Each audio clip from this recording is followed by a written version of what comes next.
So yesterday I did an expert burnout tip with Kate Donovan, saying that my top burnout prevention tip was to ask yourself what you need in that exact moment. And you can do that by projecting your emotions onto a child, imagining them in front of you, and then being the most exquisite caregiver of that child.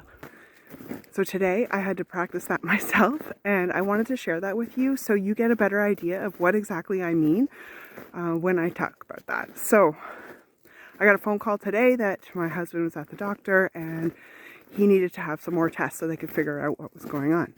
So I had a big emotional reaction to that for some reason. And so the first thing my mind does is says, stop being an idiot. It's probably nothing. Just leave it. Just get to your work. Come on. We don't need to even deal with this. And old me would have left it. I would have said, okay, mind, you're right. I'm being an idiot. I'm just going to try to get my work done. But regardless of what my mind says about me being an idiot, what my mind is going to want to do is my mind's going to want to fix it. And so I'm going to want to spend time researching it, which is going to make a bigger emotion. And I've got this giant ball of emotion that's completely distracting me from getting my work done. So instead, I took the time to say, okay, I'm going to project those emotions onto a child. And so I'm picturing a child in front of me, like lip quivering and just like kind of standing there, not sure what to do. And so I can say to that child, come here, baby. I can see that something's bothering you. What's going on?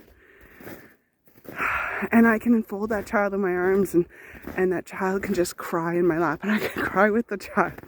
And I'm like, okay, honey, what are you feeling? I'm feeling sad that my best friend is hurting. I'm feeling afraid that my best friend is going to hurt more as they go through these tests. I'm feeling afraid that the tests are going to turn out wrong, that my life is going to get flipped upside down. Oh, okay. And I can say to that child, wow, honey, those are some big fears, some big feelings, some big sadnesses. No wonder you are feeling like that. You are so loving and so caring. It tells me so much about how much you care about your family. And we can sit there and we can cry together. And my child can say, oh, I'm also afraid that while I'm sitting here crying, I'm not getting my work done. I'm supposed to be doing work. And I can say, oh my goodness, child, yes, you are so dedicated. Look how dedicated you are by the fact that you care so much about work. You are multi-dedicated. You are dedicated to your family and to your work. And we can sit there together for a little bit of time and just sit in that feeling together and snuggle each other and love each other. And that feels amazing. And then it's a new moment. And I can say, okay, honey, what do you need right now in this moment? And my child says to me, I just need to breathe. I need to get some fresh air.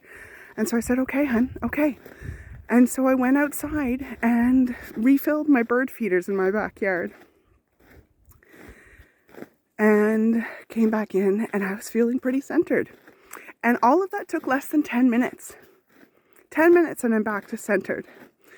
So what's that done for me is that has allowed my soul or my emotional center to feel seen and heard. It has allowed my body to release that emotion instead of holding tight to it with that tension. And it's allowed my mind to have the space to not need to fix it, because it's going to want to fix it. But now there's nothing to fix. The emotion is through. That tense anxiety feeling in my body has moved through it. And now I can do my Mentio exercises for the rest of the day to help my mind stay in that beautiful, calm space. And so if you haven't heard of Mentio, that's a completely different video. I did drop the link down below so you can grab it if you want to.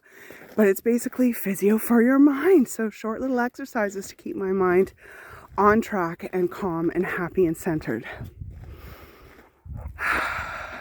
So what would have happened before is I would have held on to that all day. I would have wasted my energy. I would have been less productive. And then I would have been cranky for the whole rest of the night. And then that would have spiraled my emotions even more and spiraled my mind into fixing even more. And I would have wasted a whole day and a ton of energy on just suppressing what it is that I have instead of asking myself in the moment, what do I need? And then giving it to myself. So this is one example of how you can shed your shit and live happier and get more done.